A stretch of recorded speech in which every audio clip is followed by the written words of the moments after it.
Vande Matram, all the students. Today we will keep continue the poem Trees, composed by Emily Dickinson. In previous video, we studied that Emily Dickinson picturized the summer day.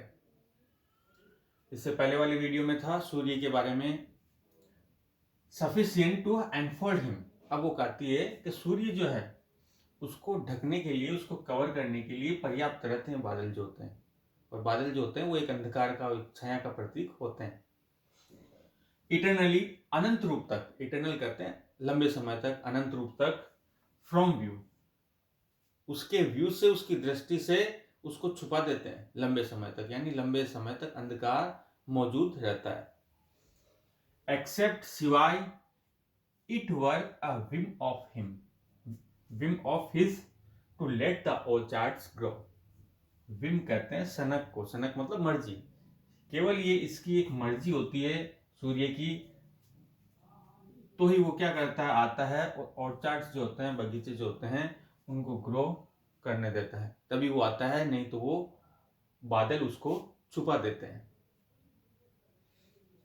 एक रूप से इसको इस रूप में भी देख सकते हैं हम कि जैसे अंधकार का समय है, तो समय ऋतु को जो एक डिस्क्रिप्शन किया इसका, तो एक समाज के अंदर जैसे कोई बुराइयों का समय वगैरह होता है, तो चारों तरफ वो बुराइयां छाई हुई रहती है, अचानक कोई आंदोलन के द्वारा उस समाज के अंदर कोई जागरूकता आने का काम होता है.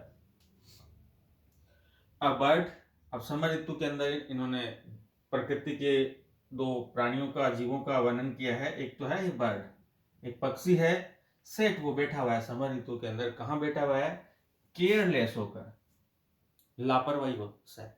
वैसे इसका नेचुरल स्थान क्या है बर्ड का? उसका घोंसला, नेस्ट. लेकिन वो केयरलेस होकर कहाँ बैठा है लापरवाही से? ऑन द फेंस, किसी फेंस पे, किसी बाड़ के ऊपर. इस बारे में कौन चर्चा कर रहा है? वन गोसिप, कोई ऐसी चर्चा कर रहा है. गोसिप मतलब बात करना, चर्चा करना, इसके बारे में. इन द लेन, कहां पर? गली के अंदर, गलियों में, गली के अंदर इस बारे में कोई ऐसी बात की चर्चा कर रहा है. दूसरा प्राणी जो है इसके अंदर वो है on silver matters charmed a snake, कि एक स्नेक जो होता है उसको किस चीज ने आकर्षित कर लिया? सिल्वर मैटर्स, चांदी की चीजों ने उसको आकर्षित कर लिया है. Just winding round a stone, जो कहां पे बैठा हुआ है? एक पत्थर के चारों तरफ घूम के वो बैठा हुआ है, लिपटा हुआ. लेकिन किस चीज ने आकर्षित कर लिया उसको? सिल्वर मैटर्स, चांदी के पदार्थों ने, चांदी के चीजों ने. सांप जो होता है, स्नेक, वो किसका प्रतीक होता है? वो भी एक बुराइयों के रूप में उसको बतलाया गया है, तो वो भी इन चीजों से आकर्षित हो जाता है. तो ये समर ऋतु के अंदर इन्होंने डिस्क्रिप्शन किया है. दो, एक तो बर्ड को लेकर और एक स्नेक को लेकर.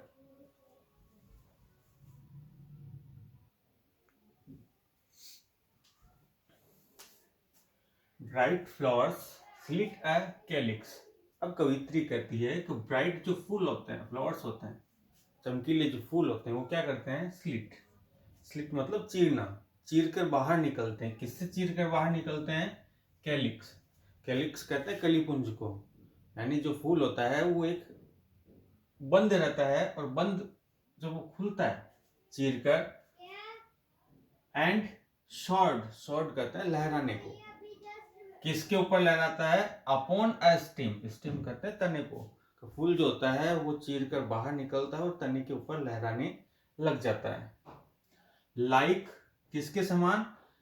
Hindered flags sweet hoisted. Hindered कहते हैं बंद को, जो बंद जैसे फ्लैग्स होते हैं जब उनको फहराया जाता है, होइस्ट कहते हैं झंडा फहराने को.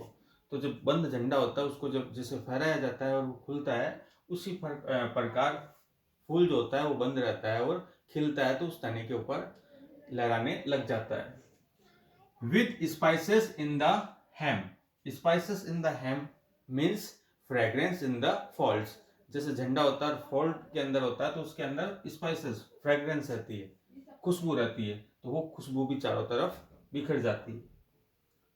लास्ट में कवित्री कहती, it was more I can not mention, कि जितना वर्णन मेरे को करना था वो मैंने कर दिया है समर ऋतु के बारे में, इससे ज्यादा मैं मेंशन वर्णन नहीं कर सकती समर ऋतु का। हाउ मीन, कितना कम है उनके लिए, टू दोज, उन लोगों के लिए। मैंने जो समर ऋतु का वर्णन किया है वो लोगों को कम लगता है, मीन लगता है, उन लोगों को कम लगता है डेट सी वेंडिक्स डिलिनिएशन, जिन लोगों ने वेंडिक एक पेंटर था जिसने पेंटिंग की थी, तो उसकी जो डिलिनिएशन कहता है डिस्क्रिप्शन को, वर्णन को, तो उसका जो पिक्चर उन्होंने देखी है, तो उन लोगों को मेरी समर ऋतु का जो वर्णन है वो कम लगता है।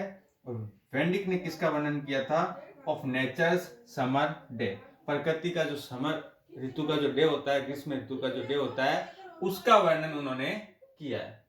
ये इस प्रकार कवित्री एमिली डिकिंसन ने ट्रीज जो पोएम थी उसका वर्णन किया है। Thank you.